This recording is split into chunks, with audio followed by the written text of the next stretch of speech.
Adigiya, Adigiya, Adigiya, Adigiya, Adigiya, Duramize, Adigiya, Adigiya, Adigiya, Olera, Olera,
Adeelala modargo filatena. Adeelala mowarasi kana. Adeelala mojole tokko.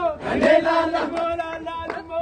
Adeelala moirangari kana. Adeelala moganu nyerena. Adeelala molala mo. Adeelala mo. Obe obe kamane dobe. Obe gail gamchu thobe. Obe gail gamchu thobe. Obe Obe Obe ani fenamne Obe Obe mera rabbi Obe Obe mera waga Obe Obe Obe Obe Kol Fariza. Kol Fariza. Adigiya, Adigiya, Adigiya, Adigiya, Galatuko, Adigiya, Adigiya, Adigiya, Adigiya, Adigiya, Adigiya, Adigiya, Adigiya, Adigiya, waga koduralatu, Adigiya, waga koduralatu, Adigiya, Tolera, Tolera, Barri Tolera, Tolera, Barri Tolera. Tolera, Barri Tolera.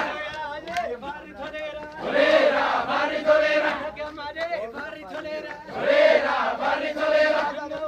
Barri Tolera. Tolera, Barri Tolera. Tolera, Barri Tolera. Anelala. Anelala. Anelala. Anelala. Anelala. Anelala. Kaila kana mize bakari. Mize bakari. Mize bakari. Mize bakari. Mize bakari. Mize bakari.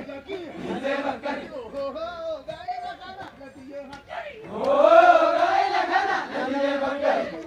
Mize bakari. Mize bakari. Mize bakari. Mize bakari. Mize bakari. Mize bakari. Mize bakari. Mize bakari. Egaa akkuma viidiyoo irratti argitan kana cidha obboleessa kiyyaa ture. Egaa cidha obboleessa koorraa hafu kote egaa jireenyatu kana qaba wantan godhu tokko hin qabu bakka jirutti baga siin ga'e jechuu hin jaaladha. Egaa obboleessa koo baga gammadde baga itti siin ga'e obboleessa hangafaa jechuun qixuma abbaati jechaadha. Ashama akkam jirtu hordoftoonni seenaatuuf nagaa waaqayyoo isiniif haa baay'atu akkam isaati kana keessanii nagaa keessanii hundi keessaniyyuu warroon amantaan biraarne assalaamu alaykum. Egaa har'ammoo akkuma viidiyoo irratti ilaaltanii obboleessi koo cidha godhatee jira jechaadha. Egaa jireenyi ormaa biyya ormaa waan baay'ee nama gooti jechaadha. Dhugaa dubbachuu fi obbolaan koo osoo biyya ormaa kana jiru obbolaa koo sadiitu fuudhe jechaadha. Guyyaa tokko gammachuu isaan irratti osoo hawwuu jechaadha. Egaa jireenyi immoo waan baay'ee qaba jechaadha. Namoonni akka kiyyaa kun jirtu laata gammachuus gaddas hin jira miti eega biyya keessan keessa baatanii namoota jaalattan keessa dhabdanii immoo gaddas gammachuus namni biyya ormaatti akka koo kana sin qunname jira laata. Dhugaa tokkoffaa nan gaddaa tokkoffaa immoo nan gammada jechaadha gaafa isaan cidha godhatan. Maaliif jennaan garuu gaa'ela godhachuu isaaniitti nan gammada gaafa baqa cidha isaaniirraa immoo dhabamuu kootti nan gadda jechaadha. Egaa hunduma isaayyuu jireenya biyya ormaati jechaadha. Obbolaa koo cidha obbolaa injira miti osoo irratti argame dasna jedha garuu immoo haalli si naan mijanne. Egaa bakkuma jirutti gammachuu koo anillee hirmaadheen jira. Egaa obboloota koo isinillee naaf eebbisaa obboleessa koo. Obboleessa koo hangafaati. Obboleessa hangafaa jechuun immoo qixuma haadha abbaa jechaadha. Ani dhugaa dubbachuuf abbaa koo sodaadhu baay'een isa sodaadhallee naa baay'ee gaa'ela godhachuu isaatti immoo hedduu tokkoon gammadee fi garuu osoo gaa'ela isaarratti argamee fi gammachuu koo wajjin qooddadee desna jedha jechaadha. Egaa haadha shawaa akkamitti fuudhu jechuun keessan hin ooluka. Egaa haadha shawaa akkuma asirratti argitan kana akka amantaa keessaniitti beenxee yoo taatan akka beenxeetti ortodoksii yoo taatanis akka ortodoksiitti obboleessi koo kunoo haala kanaan fuudhe jechaadha. Egaa seenaa akkamitti sargii obboleessa keetii haftee jechuun keessan hin oolu. Maala isin immoo natti eenyuun jedhinaan iyyuu kaffaameen jira baay'een kaffaamee bo'aa ooleen dhufa. maaltu si boochisaa jechuun keessan jireenya biyya hormaatu nama boochisa malee gammachuu obboleessa koo miti jechaadha. Gammachuu jechaan gaa'ela godhachuu gaa'elli kennaa waaqayyooti. Garuu immoo osoo haalli si mijatee baqa gammachuus gaddas obboleessa kee wajjin hirmaatte das nama jedha. Garuu immoo haalli naan mijanne egaa yeroo tokko nan gammadaa yeroo tokko immoo nan gadda jechaadha. Kanan gaddu baqa hin jira mitiire osoo haaluma kam keessatti iyyuu wal bira jiraanne gammachuus ta'ee gaddas ta'u baqa jireenyi biyya ormaa kun waan baay'ee nama dabarsa jechaadha. Osoo as teessanii gammachuu obbolaa keessanii namoonni dhabdan akkuma koo kana hin jirtu immoo gadda namni nama keessan keessa waa du'ee waa baay'eedha jechaadha. Kana muluyyuu kan qabu immoo jireenya sila ta'eef jireenya immoo maaf akkas ta'ee jechuu odoon ta'an itti gammaduudha isiniin jedha. Anis immoo gaa'ela obboleessa koo kanatti baay'een gammadee egaa irraa dhabamus immoo inni fuudha kunoo isiniin jedha obboloota koo egaa cidha jechuun kennaa rabbiiti. Siniinillee siniinaa ga'u warri hin heerumne obboleessa koo immoo baga gammadee baga itti sin ga'ee uraa baay'eedha. Sadi ta'a lama ta'a ciisa sadi ta'a kaayii waaqayyo jaalala dhuma hin qabne siniif haa kennu siniin jedha. Egaa dhugaa dubbachuufi obboloonni koo isaa gadiyyuu fuudhaniiru baay'ee fuudhanii turee jira jechaadha. Nama cime hanga ijoolleen isaa gadiyyuu fuudhanii turan garuu inni turee bilchaatee itti yaadee har'a ga'e jechaadha. Egaa har'a immoo dura jechaadha fuutu jechaadha turre jechaadha obboleessa koo kanaan. Har'a garuu cidha isaa ture haalli cidha isaa amma kun akka kanatti siniin jedha obboloota koo anillee hedduu tokkoon gammade garuu nan kaffaamas nan gammadas jechuudha. Maaliif obboleessi keessan gaafa gammachuusaa argitan anillee hedduu tokkoon gammadee warroonni cidhan godhanillee itti sinaa ga'u siniin jedha obboloota koo. Sin immoo obboleessa koo kana naaf eebbisaa siniin jedha. Egaa dhugaa rabbii maal gootaree jireenya osoo haalli si mijatee bira jiraatti gammachuu kee waliin hirmaatte des nama jedha. Garuu haala jireenyaati siniin jedha obboloota koo. Jireenyi immoo kana qabdi jechaadha. Biyya lafaa kanarratti akka ati jette odoo hin taane akka rabbi jedhe jechaadha. Egaa kanuma gammachuu koo siniif dhaamuu dhufee isiniin jedha obboloota koo. Isinis immoo koongiraa sininaa sayyuu argatte jechuu hin dagatinaa isiniin jedha. Egaa haalli sargii obboleessa kooti kana jechaadha. Obboleessa koo hangafa jechaadha. Maatii keenya irra caalayyuu dhugaan haadhaaf abbaa koo irrayyuu obboleessa koo isa kana akka abbaatti ilaalla malee kan nutti ka'ullee kan nutti dheekkamullee isa jechaadha.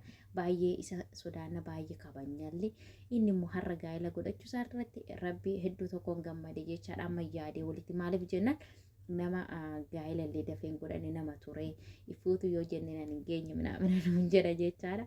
Hedduu tokkoon gammadee fi isinis immoo akka gammachuu kun faana hirmaattan abdii guddaa hin qaban siniin jedha obboloota koo. Egaa koongiraa sayyuu argatte naan jechuu hin dagatinaa isiniin jedha. Egaa har'a immoo viidiyoon koo haguma kana akka irrafataa jettan immoo abdii guddaa hin qaba. Viidiyoo biraatiin amma walitti deebinuti nagaan naa tura. Sheer laayik gochuu hin dagatinaa obboloota koo. Nagaan naa tura.